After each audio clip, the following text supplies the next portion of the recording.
Hi, Keith. It's Sam Redding from Mountain Studies course. How are you, my friend? Good. How are you? Good, thanks. So you had a couple of questions for me, Sam. Yeah, that's right. I was hoping to talk to you about the golf course. Well, I'm all ears. Shoot. Okay. How about specifics about the course, like the length and the holes for it? From our tips, total length was 6,321 yards from the black. Blues are 5,990. Whites, 5,412. And the reds are 4,904. Okay. Thanks. Have you ever played on the golf course yourself? I'm the golf course superintendent. I'm in charge, responsible for the conditions of the golf course. So once a week, Yeah. minimum. Do you golf? Have you golfed often? Like, how many years have you been golfing? I've been golfing now. I guess I started when I was about 13 or 14. I'm 40 now, so say 25 years. Oh yeah, so you've probably gotten pretty good at it. No, I'm actually quite horrible. Oh, are you? I'm way better at growing grass than I am playing on it. Oh yeah. So have you played at many courses then? I guess you must have in 25 years. Yeah, I couldn't fathom a number, but yeah. I would say hundreds anyway. How would you compare Sun Peaks to some of the courses that you've played?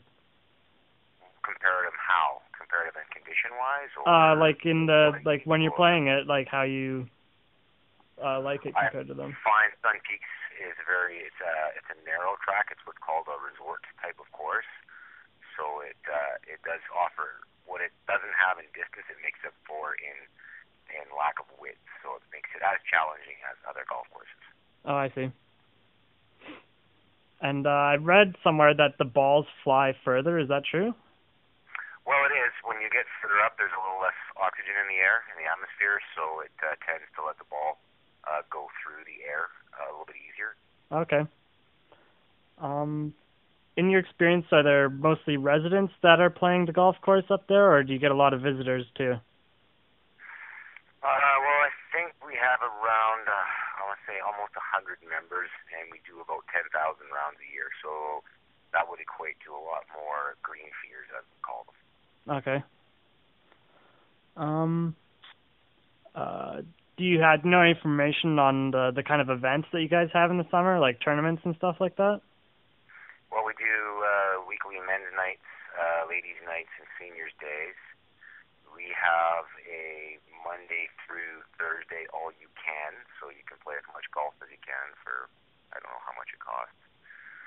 I want to say $60, I think. Okay. What else? Weekly, that's about it. Weekly, we host a few corporate tournaments, things like that. Right. Nothing outside of the ordinary there. We generally have at least one charity tournament a year. Okay. However, charity tournaments are kind of they're not as popular in golf anymore, but we used to have one every year for the Nancy Green. Okay. But not anymore. Now she just does a kids thing in September, so a little different, but yeah, we try to do some charity work. Oh yeah. Okay. When does the golf course open? Scheduled to open June 1st, scheduled to close September 30th. Okay.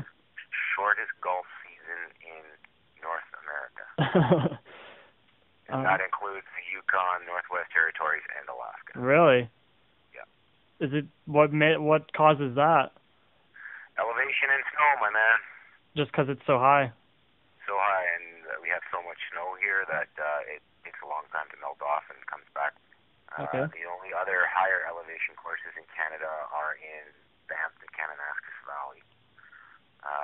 They open still earlier than we do due to the fact that they get a bit more sunshine in their valleys than we do. Right.